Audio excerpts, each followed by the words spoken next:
Center for Independent Living, where he has been employed for the past 10 years. Peterson is a former board member of Community Concepts Incorporated and Western Maine Community Action. He's a member of the Fraternal Order of Eagles, Rumford Polar Bears, the Sportsmen's Alliance of Maine, River Valley Rotary, and a member of St. Athanasius and St. John's Church. Would you welcome our panel, please? And I'm going to turn it over here to Dennis Fitzgibbon, who is going to moderate our panel today.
A lot of friends here that we have known a while, and some new friends that we can get to know today.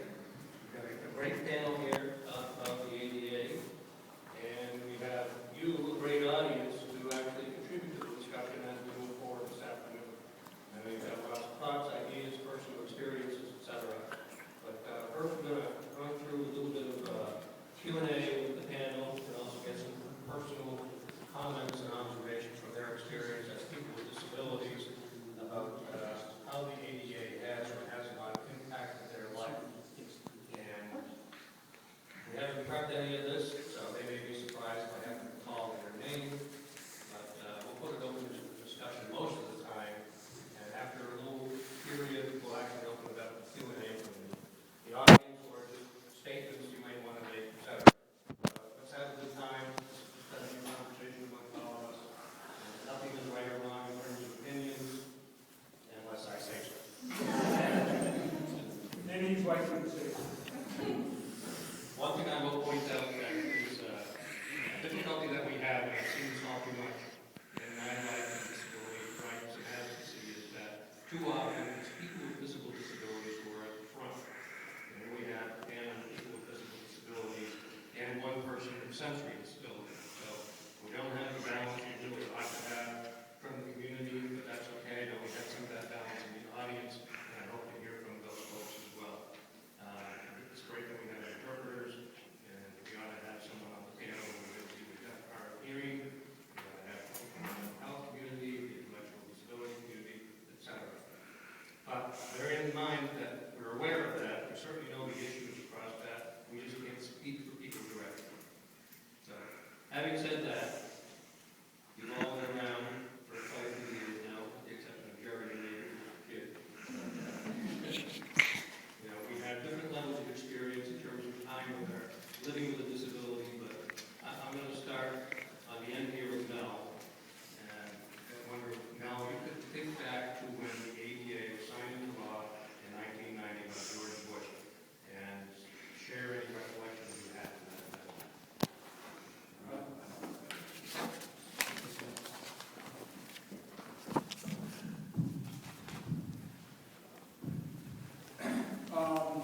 You know, I'm getting so old I can barely remember anything. Back in 1990, I was actually I was doing some work then for the state of Maine, doing Maine Care Company, and that was before I really got involved in vocational counseling and you know, the disability advocacy work. As president of the American Council of Blind and was invited to the event insisted that I go on a camping trip with them, so they went out. But it did hold a lot of promise for me because I was mainstreamed in public schools and had to fight to stay mainstream prior to the passage of the Individuals with Disabilities Act in '73. So over those years of going through school, and a lot of my college also was before ADA. It was always a challenge and a struggle, I guess, to get the accommodations necessary. So I was very encouraged by that. And then, of course, we had the big boom in technology that came shortly after the signing of the ADA. And now it's a challenge to just keep up with everything. So I guess I had a lot of promise back then, 25 years ago, and hopefully later today we can talk about, yes, there has been some gains, but there's also a lot of work that still needs to be done. And we'll get to that. So you came away from the signing of the act with a sense of hope for the future. Yes. So we'll get to that. You were injured back in the 70s, I believe, and so you spent a good amount of time with a disability prior to the ADA being signed. Right. I was injured in 1970, and I was a young teenager. I was 18 when I was injured, and I went on to college. I wanted to go to college afterwards, and when I applied to UMO, they accepted me. I wrote my college essay about becoming a disabled person. It's going to start in September, around July, kind of like what's going to be happening here. You know, I'm going to live on campus. And when we went with my parents to talk to them about accommodations, they were like, oh, well, we didn't realize she had this kind of disability. So they had no ramps, they had no accommodations at the time. But luckily, the Rehabilitation Act, Section 504 of the Rehabilitation Act, had been enacted and said that places receiving federal funds needed to be made accessible. So they put a wooden ramp on one door. They made one bathroom and shower accessible, and I'm legal on campus. And that kind of got the whole ball rolling for them to start thinking about becoming accessible too. But it was really a struggle for many, many years because there weren't any standards. And some places were accessible, and others weren't. You always have to kind of check places out.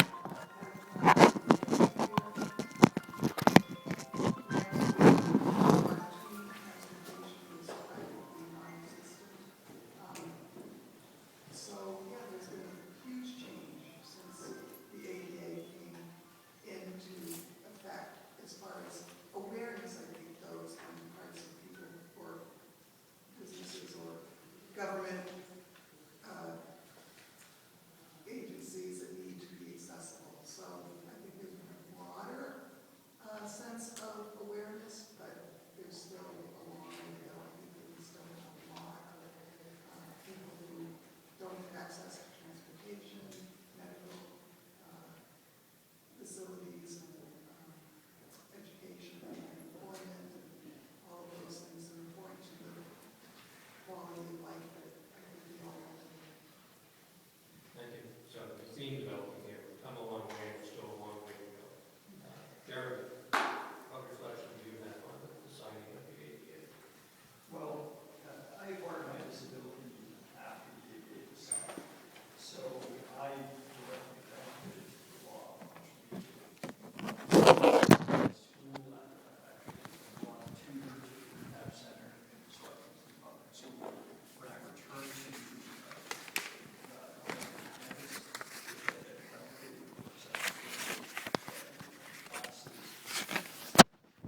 I benefited from all of the wonderful opportunities that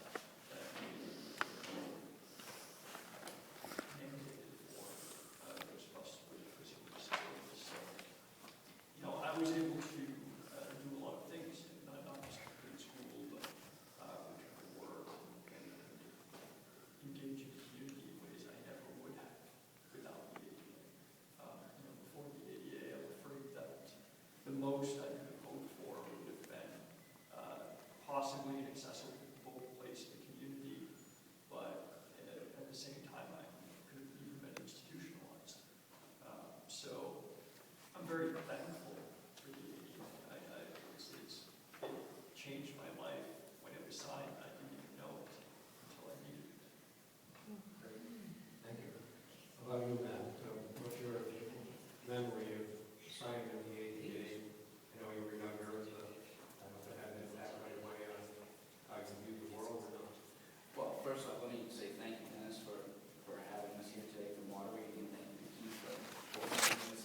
Excuse me, Dennis, could we speak up just a little bit? Sorry, is that any better?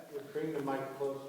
Great, sorry about that. Thank you. I just wanted to say thank you to Dennis for moderating, thank you to Keith for pulling this event together. It's exceptional to be here to discuss these topics today on such a momentous occasion, the anniversary of the ADA. Like Jeremy, I was fortunate enough to be a recipient of the hard work that others had done to pave the way for people with disabilities with the passage of the Americans with Disabilities Act. At the time it was passed into law, I was 12 years old, I believe. I was in middle school, actually right around the same age that my partner and I have children in middle school right now. So I remember not much about it being passed at the time. I was injured in 1996, and at that point, it became obvious to me very quickly that the ADA was a great equalizer. Created access for people with disabilities to compete on an open playing field. I think it's very clear that folks with disabilities in a head-to-head matchup can compete. They're certainly fully capable of receiving an education, obtaining and sustaining employment, starting a business, running for public office, whatever it might be. So from my perspective, we've been very fortunate, like I said, to piggyback off the good work that others have done to pave the way. But I would also echo that we do have a long ways to go and have some thoughts on that as we move the discussion along. Thank you. Thanks, Matt. Now, Matt just mentioned running for office, and so I'll give him a shameless plug here. He is a representative with the state of Maine and has just finished his third term, I believe, or is it his third term? Fourth term, there you go. Time flies. Yeah, time does fly.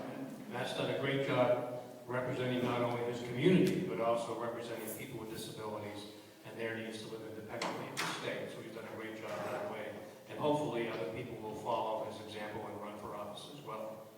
But you mentioned employment, and I think if people understand the ADA has 5 titles, the first of which addresses employment.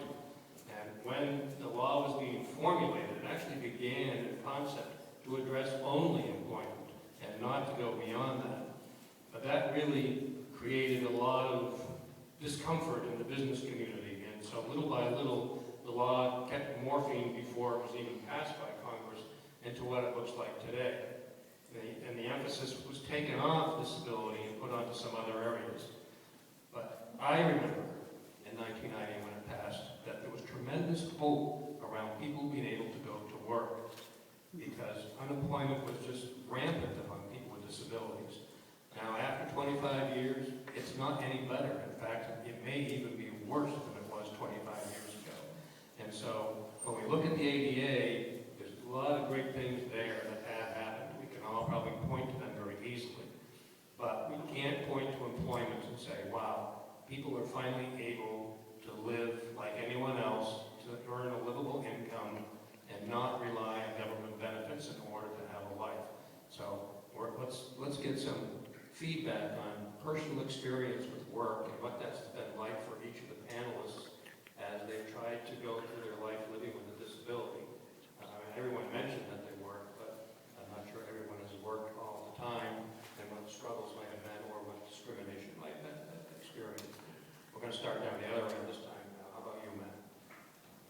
Well, I think the first thought that comes to mind when talking about being employed with a disability are all the other pieces, the complexity that go along with it. It's not just obtaining a position. It's also, if you're an individual that requires assistance with various activities of daily living, putting those processes in place to simply get up in the morning, to get positioned to go to work. And then you have front door access, making sure that you're living in an accessible environment, transportation issues and so forth. So really, I see employment for people with a disability as a mosaic, where there's a lot of life pieces that fit into the challenge of achieving financial freedom through employment. I think that's something that's sometimes lost in the discussion. And then, of course, I do believe there are institutional biases that still exist around the reliability, the employability of people with disabilities. You see it all the time, people that are completely competent, educated, qualified individuals that are looked at as a liability due to their disability. So I think there's, in addition to some architectural and program and policy pieces that still need to be refined, some real attitudinal issues that also prevent people with disabilities from obtaining and sustaining viable employment. Thanks, Matt. Thank you, Jeremy. Matt, I think Matt hit on a lot of good points. I guess I might share a brief story about an obstacle I faced after graduating when looking for work. And applied for a teaching position that I was very well qualified for, and had a very positive phone interview. It did explain that I did have a physical disability before I met with the individual interviewing me in person. But and others may have had this experience before as well. When I went in for the interview, the moment I met them, I saw the look in their eyes that gave me the indication that I was instantly disqualified. There's that he never said anything discriminatory, but it was obvious, the look on his face and the very brief follow-up questions, the very, very brief interview that he witnessed a disability, had a negative impression, and instantly wrote me off as an ineligible candidate. So, And what year was that, Jeremy? that was probably 2005, so not terribly long ago. So after the ADA was passed, and Yes. well in place. Okay, thanks. Bethany? I think that Matt made some really good points, and I think that one of the things I'd like to add to that is that we still really need to work on people's educating them about people with disabilities, that people with disabilities aren't necessarily people who are broken who need to be fixed, or because they have a disability, there's something wrong with their ability to do jobs. I think people still feel uncomfortable around people with disabilities. And I think that the more we can advocate for awareness of showing people working and being good employees would be really very helpful for just the general population. Myself, I noticed a big change in the way that my employer has approached me as a disabled person. I work in the school system, and we just closed a small school I worked in and moved into a larger school, and the person in charge of making sure access takes place at this public school actually contacted me directly, did a walkthrough with the, at the new facility, made sure that I had everything I needed to have, and approached me. That's something that's been really different than has happened to me in the past with employers, where I was the one that was expected to approach them and tell them my needs or not. So I think the comfort level for different people, working with disabled people is something that we really could work on. Thank you. That's nice that you're now being automatically accommodated rather than having to go through that process of asking for that. Mel, any thoughts? Yeah, how real do you want me to be? Let it all hang out. All right. Well, I guess prior to the ADA, the first position that I interviewed for in state government was in 1985. And there had never been a person with a vision loss do the job position of back then was income maintenance specialist, now it's family independence specialist, DHHS. And fortunately, I interviewed with a Frenchman from Lewiston who didn't know any better, and he was on probation, and he said, I like this guy, and I'm going to hire him, even though his superiors told him, you can't do that. So he did, and 7 years later, I was still plugging away at it. Then I moved on. And I found that out, and the person that said that did end up having to buy me a couple of martinis one night. So it worked out all right to my benefit. And knock on wood, in my career, I started working when I was 18. And except for a grand total of about 26 months, I've been able to secure gainful employment. Laid off a few times, experienced total vision loss about 15 years ago, which was a big challenge. And I'd like to say that everything has gotten a lot better, but I have a recent experience. I currently do housing coordination work under the Homeward Bound program, contract through Alpha One. And a lot of that is involving ensuring that units are accessible for individuals coming out of nursing homes and oftentimes requiring quite a bit of features. And I actually had somebody within the last 2 weeks who is employed by a state agency tell me that, well, you don't need to go and check that out because you can't see to do that anyway. You need somebody else to do that. So, although I'd like to say that things have changed, how much have they really changed? So, and again, I don't believe this person was trying to be malicious. He was just trying to, he could not envision if he did not have sight, how would he be able to accomplish those functions? So, and I would also just underscore, if we look at ADA and all the litigation over the past 25 years, when it comes to employment and discrimination cases that have been brought forward, employers prevail in the high 90% of the time. So we, as folks with disabilities, yes, we have some understanding of employers, but as Dennis indicated, the unemployment rate is probably worse than it was, or at least the same as it was prior to the passage of ADA. So people with disabilities are still, unfortunately, 2/3 more likely to live in households of poverty because they can't secure the income that their skills indicate that they should through employment. So I'll stop there. All right. Great series of comments on employment there. We can talk more about employment as we move forward. Just quickly, Molly or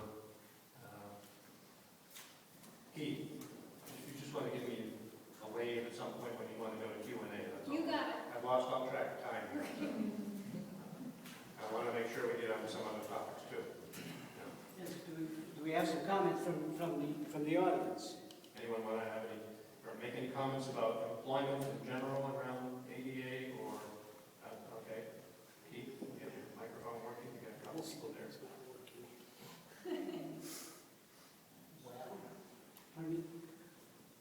Dennis, I can yell if you don't mind.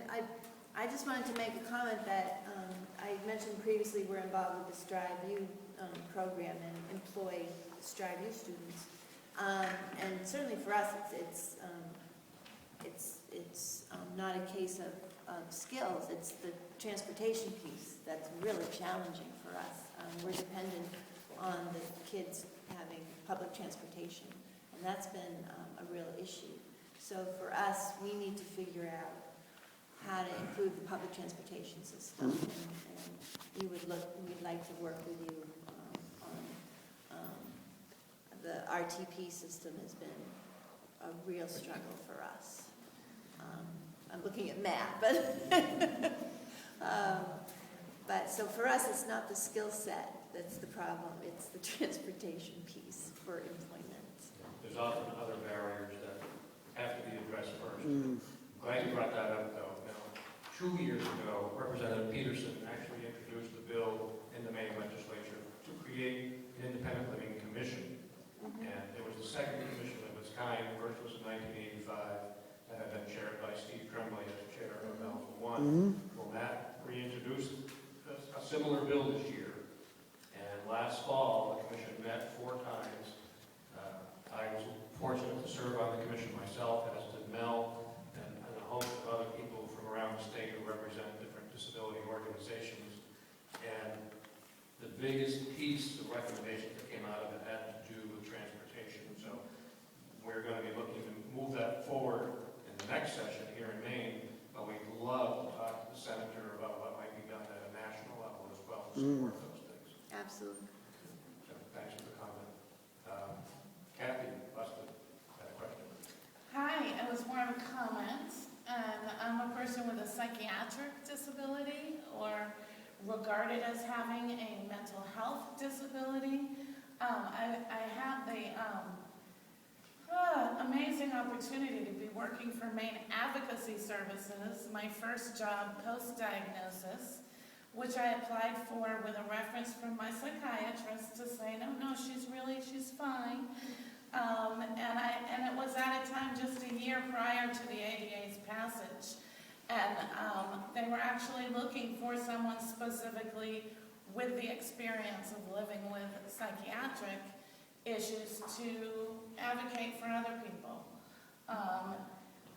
And I remember just being thrilled and, full of hope when the ADA passed. And I still have that reverence for the law itself, just as I do with civil rights laws, any kind of social justice laws. But my cynicism was a little deeper in terms of what my friend Paige Burton, who had an intellectual, or was regarded as having an intellectual disability, always said, which is attitudes are the real disability, particularly with what some people love to call invisible disabilities. Those of us who have to disclose in order for you to know. And particularly with mental health, I think we are way beyond, way away from where we need to be, particularly in employment. I now also do some advocacy for deaf people, hard of hearing. It is awesome to have the law in place to be able to bring the complaints and get the accommodation, but what people have to go through, losing jobs, being, people who are with hearing loss, being disciplined because they're talking too loud or slamming doors and it's perceived as a bad employee situation. The issues with getting interpreters, really from my perspective, not changing one bit from when I started advocating for deaf clients 25 years ago, same issues. So it's awesome the law's there and so much more work to do. Great comments, thank you very much. You mentioned a number of things that really are big issues for different segments of the disability population. I think people with physical disability have far greater acceptance in terms of the social structure, but certainly people who have mental health labels or people with other disabilities still experience far more stigma and far more issues around just having a disability. In fact, there's still a lot of blaming that goes with it. You bring it on yourself type of thing. Just pull yourself up by your bootstraps and you'll be fine. But I think that's where the attitudes come in, I think. Since it's a celebration, I do have to be obnoxious and interrupt and say, though, thank you to people with physical disability for being on the forefront and front lines and opening those doors. Because we do need allies. I'm still in a position where I need people to come first status upon me in order to get in the door. And Dennis has a long history with the psychiatric survivor movement in the state of reaching out and bringing us into the independent living movement. So, celebration where it's due. Hooray. I've been trying to get Kathy on our board of directors for a year now. Yes. You had a question back there or a comment? Yeah, I'm Susan Norton. I have a son in a wheelchair, and I have a son also with a serious mental disability.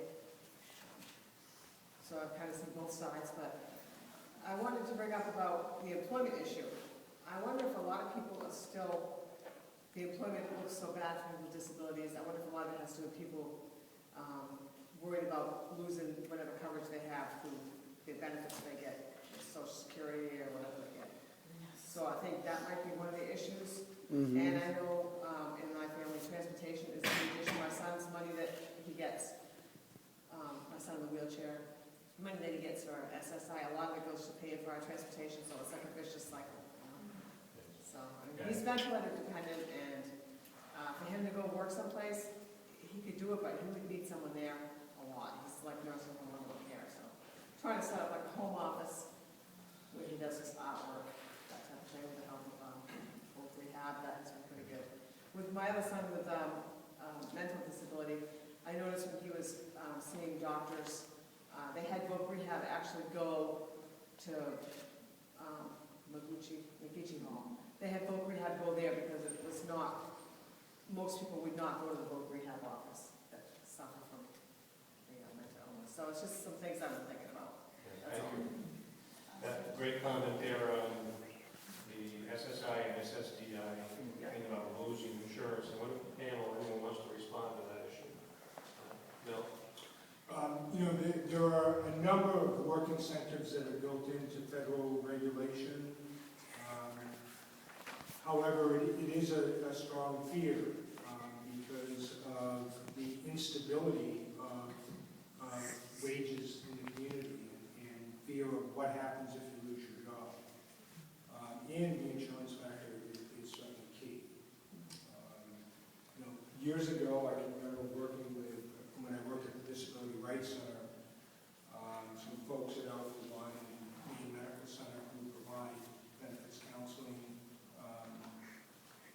And myself worked very closely to try to expand the workers with disabilities option through Maine Care, which would have allowed people greater flexibility income-wise in what they earn and still keep their health insurance. Unfortunately, there was too large of a fiscal note, and I can't. Hopefully with the Affordable Health Care Act, Maine did not fully embrace that. Hopefully that is going to create future opportunities for health insurance. That would be great. Gil, did you have a question, or was someone over there? A number of comments. I was fortunate enough back in the early days to review the ADA as it was being written when I was worked with the Maine Association of Handicapped Persons. And I remember the high hopes we all had for it. But my experience is it hasn't done nearly the job that we expected of it. And having to have a law to allow us to be equal in our communities and work and living in the whole world still bugs me that we have to have a law of that sort. But I have MS, and my disability got worse as I went along. I was fortunate to be employed before I was still up and walking and so on. I was employed at Unum here in Portland for 30 years. And I remember the stigmatism that went along with it as I became more and more disabled, and the attitude that I could no longer perform in a management position because I needed to be taken care of more. And I had no way that I could manage other people. But that worked out, and I was very fortunate to have a job for that length of time, and I've never been unemployed in my life. However, after I worked at Unum, I went into employment, placement for folks with disabilities, and a number of things came forward that within that, which I found one of the most difficult jobs I've ever had, trying to find jobs for people with disabilities, anything. One, people with disabilities all their life don't really have the opportunity to experience working in different types of jobs. So they don't know what they want.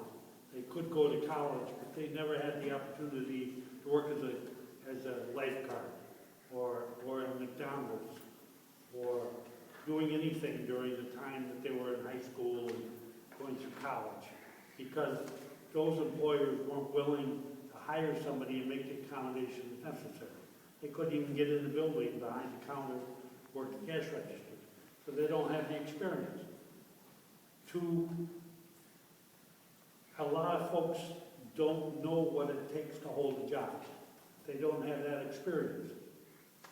They don't know about going to work every day, day in and day out, even for part of the time. So they find it easier maybe to go back into the SSDI route and have an income provider. Rather than, as Mel said, think about the fact that, you know, they have to have that paycheck and they have to be there every day. It's a learning experience. And going from not working ever to working 40 hours a week or some level each week is a big change. A lot of people with disabilities aren't prepared for that. Then if you go into a small employer, they only have one job. They're not willing, and this is working with employers, they're not willing to put all their eggs in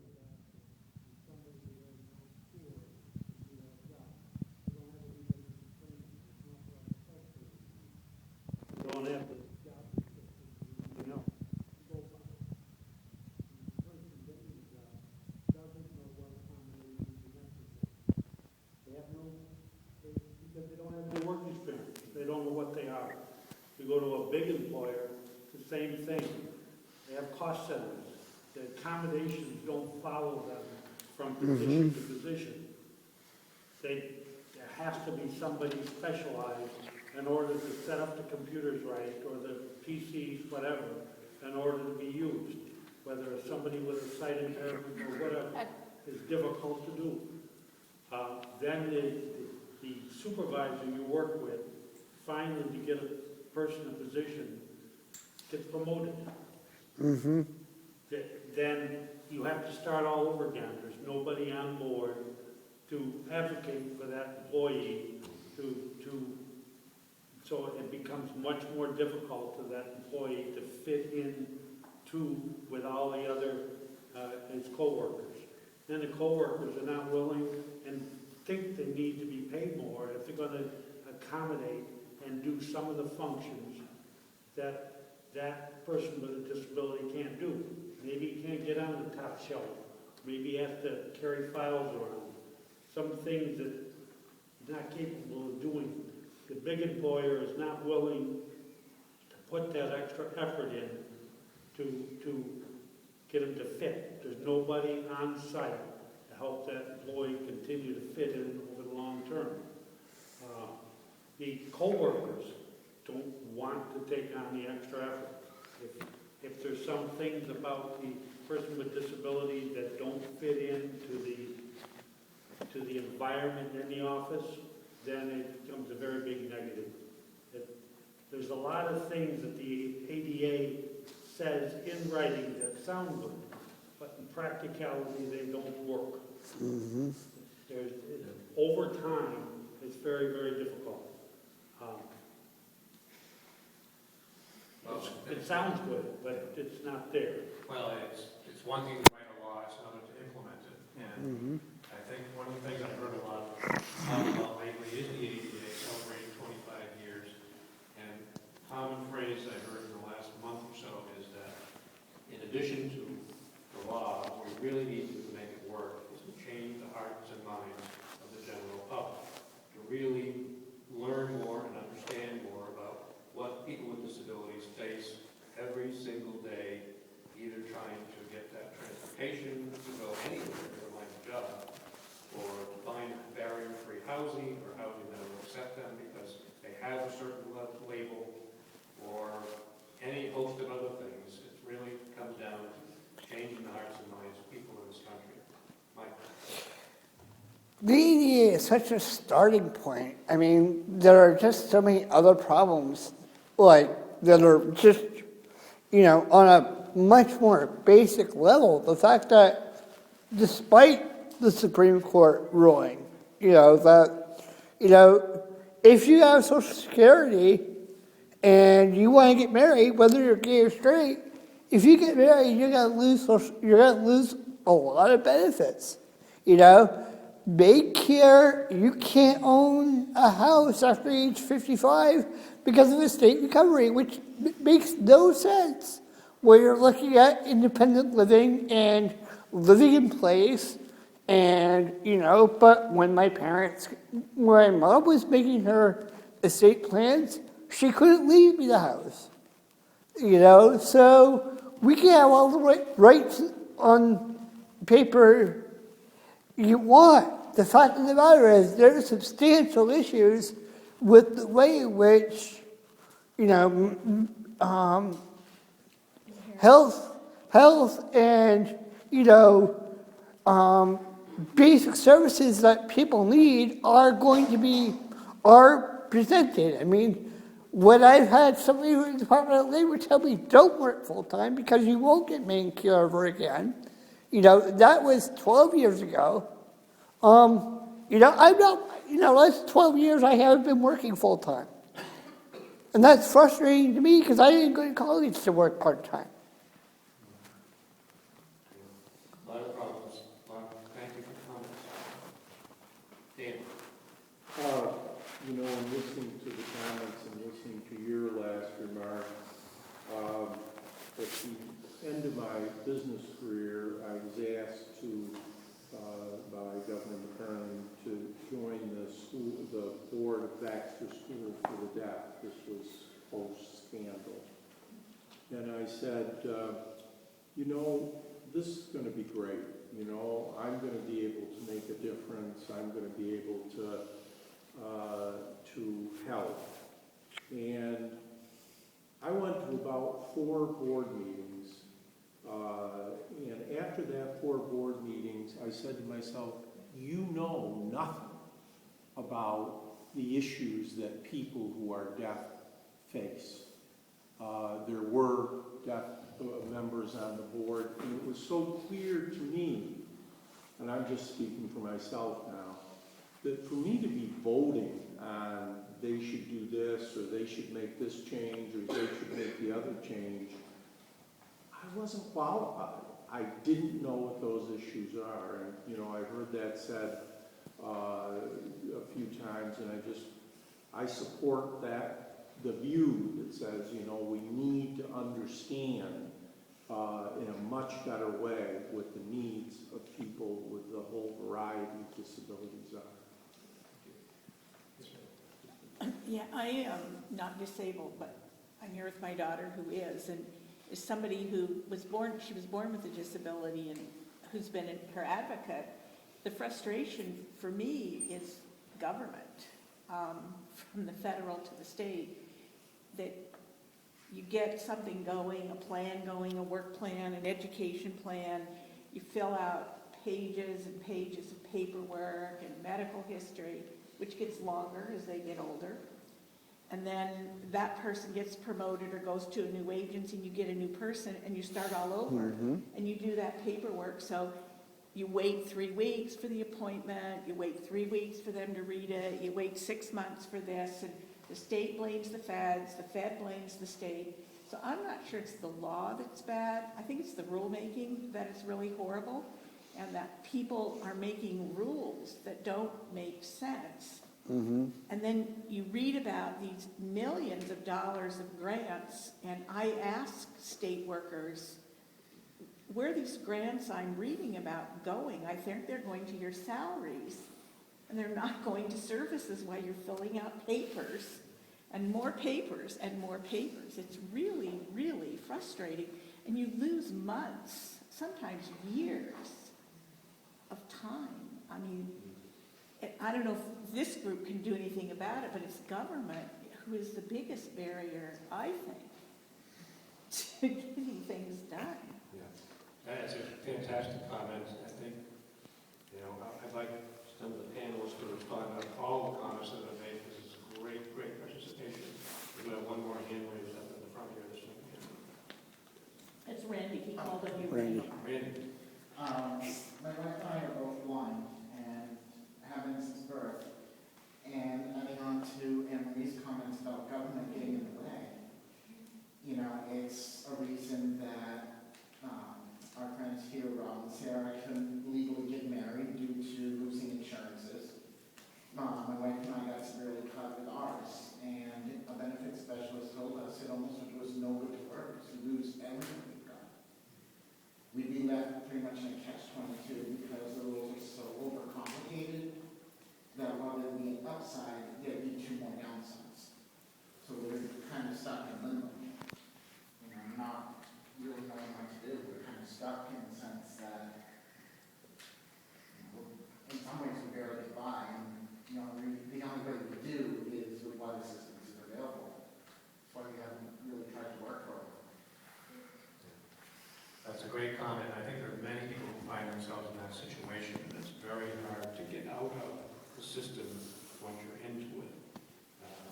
I've heard people refer to this whole system we've created to give services or provide services to people with disabilities, referred to as the disability gulag. Much like the old gulag in Russia, where people who dissented were sent away to Siberia. Well, the gulag system here is that we've created a system that's really there for the people who work in the system. It's not for the people the system's supposed to serve. And that's why we end up with this constant turnover. Go to that office, and I'll go to that office, and I'll go to this office. And 3 months later, you haven't changed anything. So it's extremely frustrating. And I'm not sure how we can apply that conversation to the ADA, but let's try. So I don't know if there's any takers on the panel. Jeremy, go ahead. I think one of the economic realities of living with disability are stark. One of the challenges that comes from transitioning from support services to economic independence through employment is that when you have a disability and you're transitioning into an able-bodied economy where wages and expenses are based on being able-bodied. But when you have a disability, you're paying a premium for everything in that economy. You're paying a premium for your health insurance. You're probably meeting your deductible every single year. You're paying a premium for your durable medical equipment, for your transportation. You know, an adapted vehicle adds about $20,000 to the cost of a standard vehicle. You're paying a premium for your housing because you have to renovate it for accessibility. So when you add all of that up, an entry-level salary that might work for an able-bodied person doesn't work at all for a person with a disability. And so how does someone transition into that, especially if they don't have other resources? Anyone else want to talk about this, or we'll go a little deeper on the other side? I just want to add one thing to what Jeremy just said, and that is try flying with a physical disability. It's just the most humiliating experience. And when you get to your destination, if you need to rent an accessible vehicle, it's like 3 times the cost of a regular car. So even being able to, move around the country a little bit, or visit relatives, or, have that kind of freedom is, it's just horribly expensive. If you're even willing to put up with how you get on the car. Dennis, actually, the reasons why you can get on the airplane is because Alice Conway, who is from Auburn, she worked with Olympia's office. If you look at the Air Carrier Transportation Act, that was actually what we call the Alice Conway Transportation Act. She actually said no. I don't know if you know this story or not. She told it to me, but told me not to tell it. Till that. Then, once she died,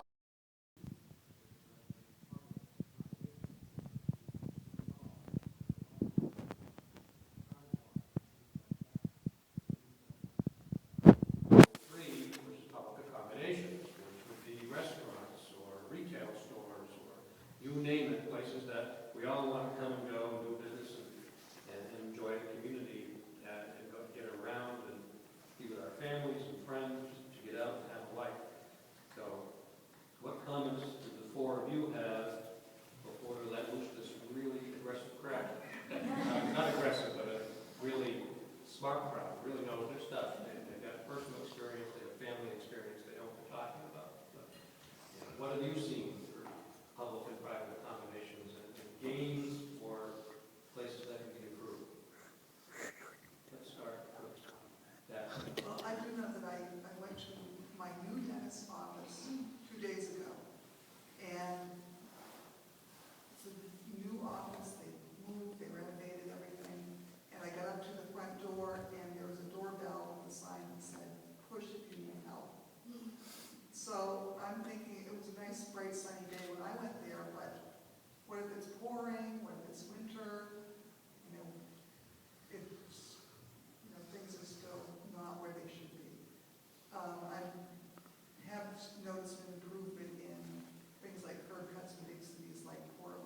but they're not maintained super well. And we also know we need more handicap parking spaces. There's a lot of disabled people out there that use those spaces that seem to be able to move around really well. I'm sure we've all seen them, but that was my experience the other day. Placards. I know some, nothing wrong with that. Anybody else? No. Well, it's actually funny. I do live in Westbrook, and Westbrook is, on its main street, is under major construction challenges right now. I'm not even able to comfortably go to do banking and stuff, or walking independently to do that. Actually, the architect from Alpha One, Jojo Hannon, lives in Westbrook too, and she sent an email off to city officials, so I backed up her email with one, and we're going to try to meet with them to talk about ADA and just paying attention to those types of things for pedestrians who still want to be able to enjoy all the pleasures of the community and I guess I'd also like to just throw in some issues around housing. Gil, I worked in employment for years, and I would agree that employment of people with disabilities is an extremely challenging position. The hardest job that I've had in my career is the work that I'm doing now, trying to secure accessible housing for people with tax credited properties or subsidized rents. It's virtually impossible to find. People are waiting for years on roofless. And then when you ask somebody to put in a ramp or widen the door or put in a keyless entry, you would think that you were asking them to go bankrupt. So I would argue that housing, if somebody can't even have a stable place, a stable roof over their head that they can get out of the front door to, there's no way that we can even begin to look at public transportation, employment, and those pieces. So a lot of work still needs to be done. In 88, I believe, was a good foundation. I believe that it almost feels like the voice of the disability movement stopped when that got passed or slowed down because we had hope, here we go. I really think it's going to be a united cross-disability effort of keeping the pressure on to move some of these issues. That's a great comment. So let's take that a little bit further. Essentially what you're saying is, and I agree, the ADA passed, we have a lot of hope, and then the independent living movement that really pushed for the ADA along with others, sort of took a deep breath and said, great, we did it, and sat back and sort of expected things to happen. And I think over time we realized maybe we need to do more, but what's your opinion on that, Jerry? How do we keep this going, or have we gotten too complacent? I think there is perhaps a bit of complacency, but also the ADA being a complaint-based law makes it really challenging to enforce in situations where, a structure or, a business might not be compliant, but not a lot of people with disabilities have the time or resources to pursue a civil suit or file a complaint against that business and follow it all the way to the end. And we already know how to make buildings accessible in construction and renovation. We have really elegant universal design policies in place. If we just utilize them, we could really change the world with regard to accessibility.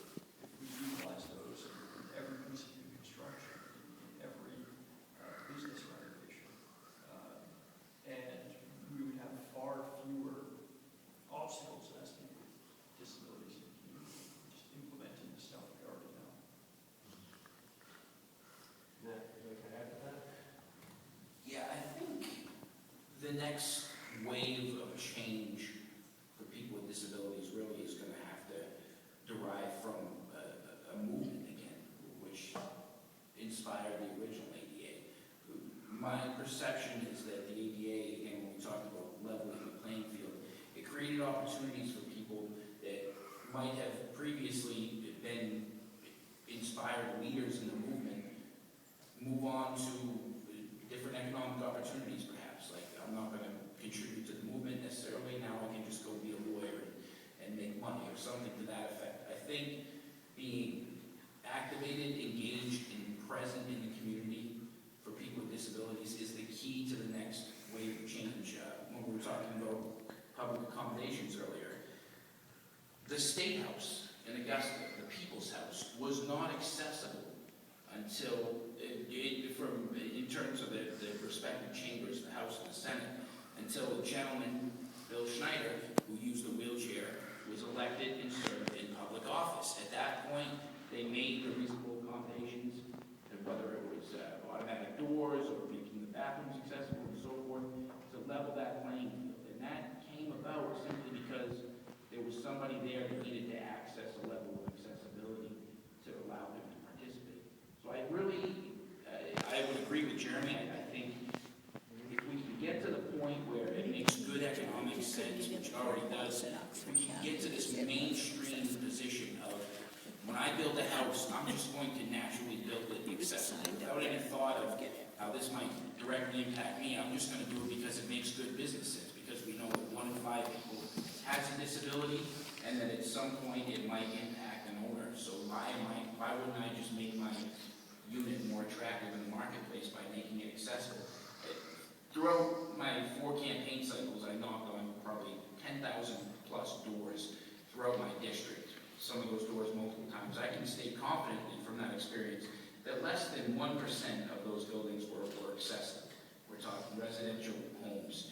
That's pretty scary when you consider that there's, what, 230,000, 250,000 Mainers that have a disability. Maybe they don't necessarily have a physical disability, but a significant chunk of them probably do, that would want to be homeowners at some point, I would imagine, and own an accessible unit. So I think technology is leading the way and showing us. I know probably multiple people in this room, I can see them, have iPhones on them, and right now accessibility features are becoming a natural piece of technology where you can access things like Siri through voice activation or change the fonts on your screens to make them more accessible.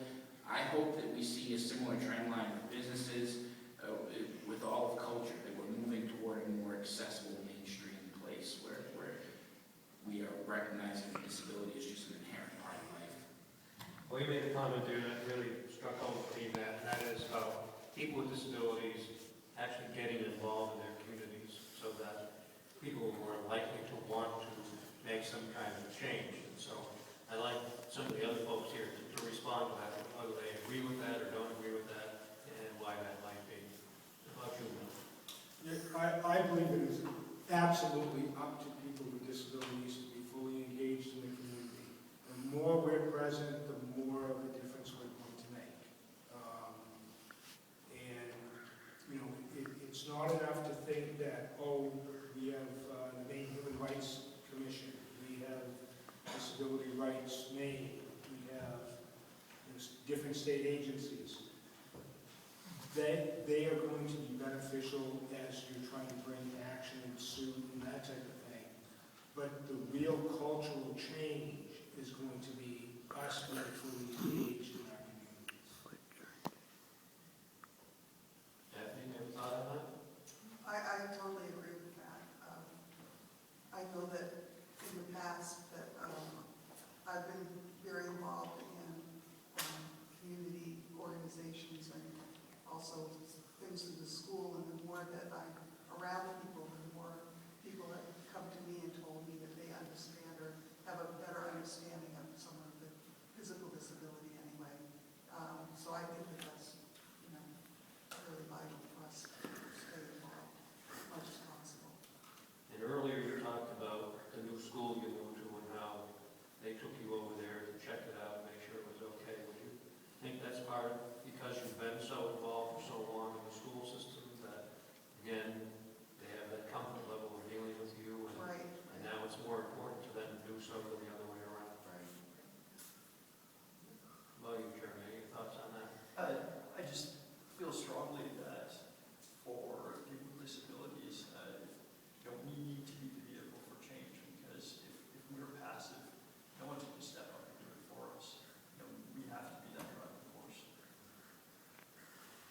way this discussion has gone is fascinating because we're trying to talk about the ADA in 5 titles, and we're having a more general discussion about what it's like to live with a disability. But I think it's great, really an in-depth discussion with some real personal experience here.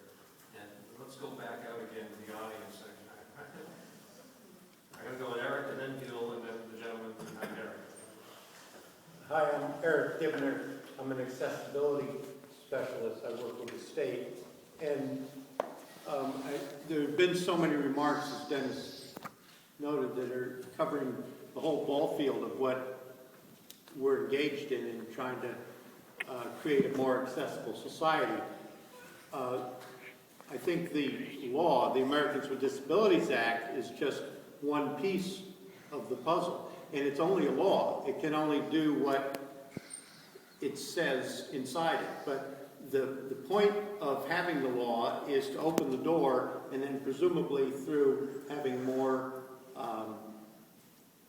people with disabilities accomplishing things, getting into programs, getting into office or into a house or whatever, all those things will gradually make society change. But the law itself is not going to change society. Law is only opening the door. And the change that we're looking for is like 3 legs of a stool. The law is one part of it. The involvement of people with disabilities in speaking up and making their voice heard at the council chambers and in the legislature is another part of it. And the third part of it is society coming around and listening and paying attention. But the Americans with Disabilities Act has nothing to do with private housing. We need more laws around making the private housing sector more accessible. There's no visitability law in Maine that requires developers to do anything other than build stairs at the front entrance. So there's plenty more to be done in terms of law, but there's, I think, definitely without, and when I say consumer advocacy, without people filing complaints, there is no law. The law does nothing until someone files a complaint, really. So if I realize you're carrying the ball, and you're saying, well, okay, I'm going to fill out the form, I'm going to go to the Maine Human Rights Commission. It's a labor. Someone's got to do it, though, and if the disenfranchised people don't stand up and file a complaint, there is no result. Thank you. Good comments. Yeah. Jill? I don't think there's a single town in the state of Maine that has adopted the ANSI codes for the building codes for private housing. Can't remember what ANSI stands for right now, but they're the building codes, and I think they've been developed under the ADA. Is that correct, Dennis? Yeah. I'm not sure if ANSI was developed under the ADA or it's from a different direction. But I don't think any town has adopted those as their building standards. That's my knowledge. No. And until something like that happens, we're not going to get any private housing. It's my impression that these 2 sections you're talking about they're visible, ramps and curb cuts and private, and the handicap parking, lower counters and so on. But, and I don't know if I can say this right, but they seem to be in place more because of the elderly and those with infirmities than they are for people with disabilities. That's just my impression, that they've been more accepted from the economic point of view in retail establishments and so on, because there's a business sense in doing it, and it's more because of the elderly getting older than it is for people with long-term disabilities, being more evident in the marketplace. So that's a great comment. With Maine being now the oldest state in the country, we're seeing more businesses do it, I think, because of that. Yeah. And I think we'll see more of that nationally too. But I want to ask you this question for everybody. Really, I was reading comments by Lex Fried, one of the movement, talking about the ADA and the progress over 25 years. And what struck me that Lex said, very true, it says, if we're smart, we will align ourselves with the baby boom generation that is aging out of the system now, and really latch on to them as partners in accessibility, because they will be demanding that communities be more accessible as they acquire disabilities. And I've heard people with disabilities would say, they can't take away our subject, that's ours. And I agree with Lex, it's not ours, it's everybody's. It's about making communities livable and accessible to everybody. So even though we may not feel too happy that they're beyond that, I give them all that power, let them have it, let's just join right with them and continue to push for a more accessible and livable community. And I didn't even interrupt you, but No, but you said it better. Kathy?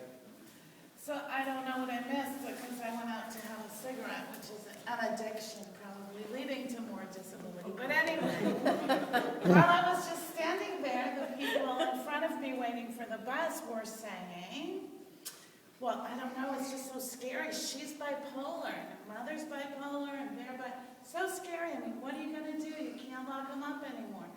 And so going back to when I left, we were talking about changing hearts and minds.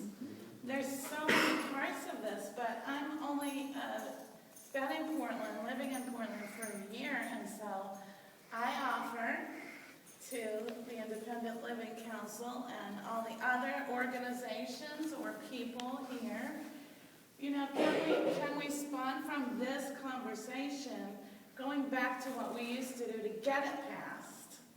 Can we go out and like once a month, cross-disability discussion panel everywhere, and at least starting with Portland or Cumberland County or schools, or maybe it's already happening, but I'm talking about a joint with disability represented, including intellectual and psychiatric and deaf community. It's a great idea. We're in, so we'll talk some more about it. Okay. This gentleman's been waiting patiently. Yeah, and in terms of getting more education, I'm struck by the fact that I completed graduate school, and I grew up with two parents who with physical disabilities. But throughout all of my schooling, throughout all of high school or college or graduate school, very rarely were disabilities discussed. Was the issue of disability discussed? No disabled individuals with disabilities came to speak to the class, unless it was my father, who sometimes came. So I can't help but wonder, you know, I guess in some ways I was kind of fortunate to have my lived experience be shaped by that, but most people don't have that, and are, I mean, some of the things that Mel said about just, I mean, I don't know how else to put it other than ignorant statements like, you know, how can a blind person watch TV when they can't see, and things like that. You know, I get that question all the time. yeah, exactly. You know, so I guess the question is how can we change? How can we educate people when just, you know, I can only look at my own education history, but a fair amount was made of the plight of African Americans and slavery, of the LGBT movement, of the plight of Jewish Americans. Virtually nothing on disability as a topic or individuals with disabilities. Very true. So I just say one thing because mine's going to segue beautifully with that. I work at the University of Southern Maine in teacher preparation. And I teach a course on exceptionality. It's an introduction course. And teachers who are going into education and general education or special education have to take that course to get their teacher's certification.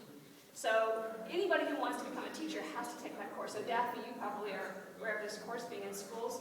Everybody has to take this course to become a teacher.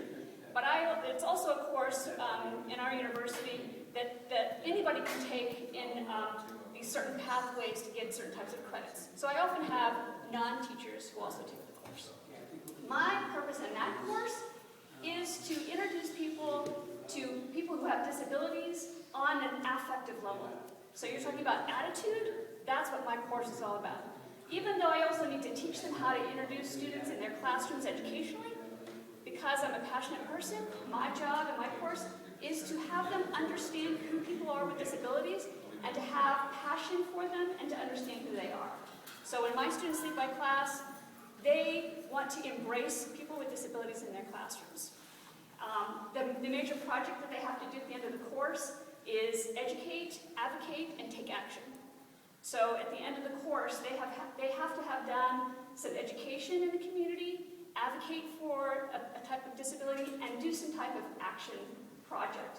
So they have to find an organization in autism or an organization in intellectual disabilities or some type of physical disability and do some type of activity with that organization. So I do my best. It is a slow process in terms of what you all are talking about, but it's proactive. My belief is that these teachers are working with students in their classrooms with disabilities and that they are working alongside other students who are going to be the shop owners and the employers and the housing, the people who are renting houses, and that they're going to have more positive understandings and attitudes toward people with disabilities, and that's my slow and steady process toward advocating for people with disabilities.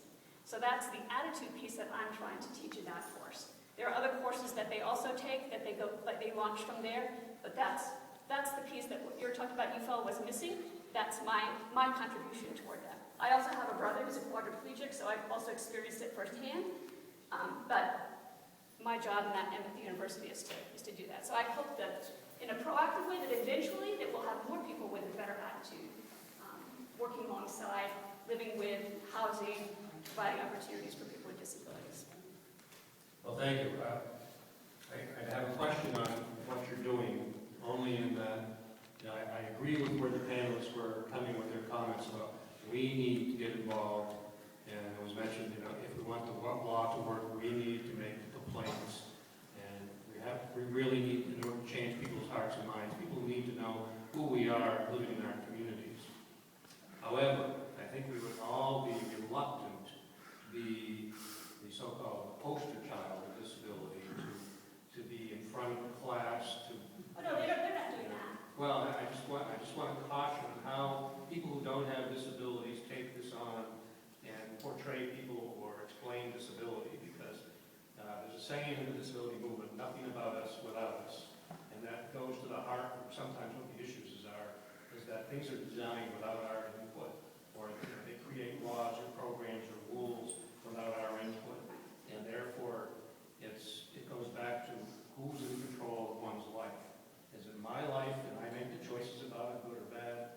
Or is it someone trying to make decisions for my life that I may or may not want or agree with? And so I think that's where there sometimes are difficulties working with the community. And I'm not saying that you're doing that, because I'm not getting the whole gist of what you're doing. But I think it's important to make that statement out front here that it's got to include us. We've got to be in the middle of whatever happens for change. In fact, we need to be leading that change. So, I don't know if anyone's got any comments up here or No. No. We'll take final comments from the audience and then make sure we have time for cake and refreshments. What about the video? Is the video working? I didn't hear that. Is Well, the video. Well, the video. Is there definitely we can get the video to work? Well, yeah, when we break for cake, we're going to work on that video and see if we can get it to work. Okay, well, before we end, before we go back